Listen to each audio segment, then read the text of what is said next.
সব ক্লান্তি সব দূরে যা অমৃত সমান প্রসাদ দেন ভগবান। অমৃত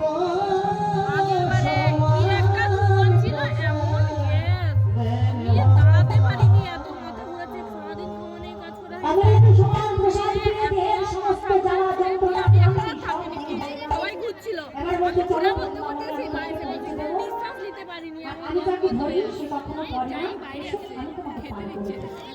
তাই ছোট্ট আজকে বলতে যাবো আমি কোথায় যাবো বাড়ি কৃষ্ণ মন্দির বাড়ি না আরে আমি বৃন্দাবনে বাস করি। হ্যাঁ বৃন্দাবনে আমি বাস করি, আমি সবাইকে চিনি। আমি তোকে ঠিক জায়গায় পৌঁছে দেবো, তুমি তোমার বন্ধু সেই যে শাড়িটা এই করেছো এখন অব্দি আমি জানি না তার কাছে কি। মা তো কিছু লিখেনি বলতে পারো, এই একটা শাড়ি অনলাইনে কিনছো আমার কৃষ্ণ বন্ধু কত ভালো না।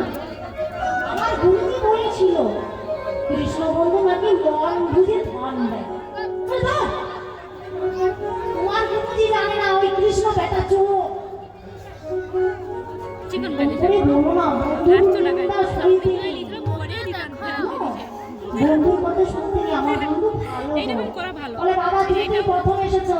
এটা অন্য হ্যাঁ শাড়ি আমি অনলাইনে বৃন্দাবনে থাকি এটা ওই অনলাইনে শাড়ি কৃষ্ণের অনলাইনে ব্লাউজ কি ব্যাপার এটা আমি সব অনলাইনে জানি। শাড়ি ওর জায়গায় বৃন্দাবনে দোকানে কাটা এসে ব্লাউজ আর এটা দোকানের অনলাইনে ব্লাউজ আসলে ও তো সবাইকে ভালোবাসে না, এত বিশ্বাস তো না।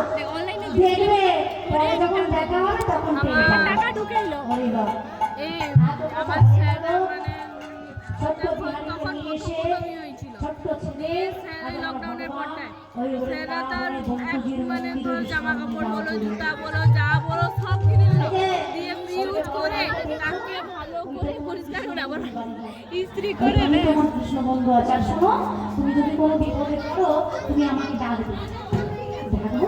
হ্যাঁ আমাকে অনেক টাকা ঢুকে গেল আমার জিনিসগুলো দেখেও নিল আমার সৌন্দর্য হয়ে গেল আমার টাকাও বেড়ে তোমার যেটা ভালো লাগে তুমি ডাকবে। হ্যাঁ কারণ তোমাকে আমার খুব মনে ধরেছে, তাই আজ থেকে আমি তোমার জানি বন্ধু। হরি বল কে দিদি রে হরিবার ওই যে আছে মোটা করে ভগবান তার মন্দিরের কাছে দাঁড় করে দিয়ে আমার তুমি জন্য চলে যাবে। মটকালি দিচ্ছিল আর সন্ধ্যেবেলা আরতি হয়ে গেছে। আরতি সন্ধ্যে 7টা বেজে গেল। সন্ধ্যেবেলায় মন্দিরের গলায় দাঁড়িয়ে আছি, সবাই আরতি করছে। আরতি করার পর তুলসী প্রদক্ষিণ হয়ে গেল। এবার মন্দিরের দরজাটা বন্ধ করবে, ঠাকুর মশাই বেরিয়ে এসে ও বাবা দরজাটা না বলে হ্যাঁ, একটা দাদা এখন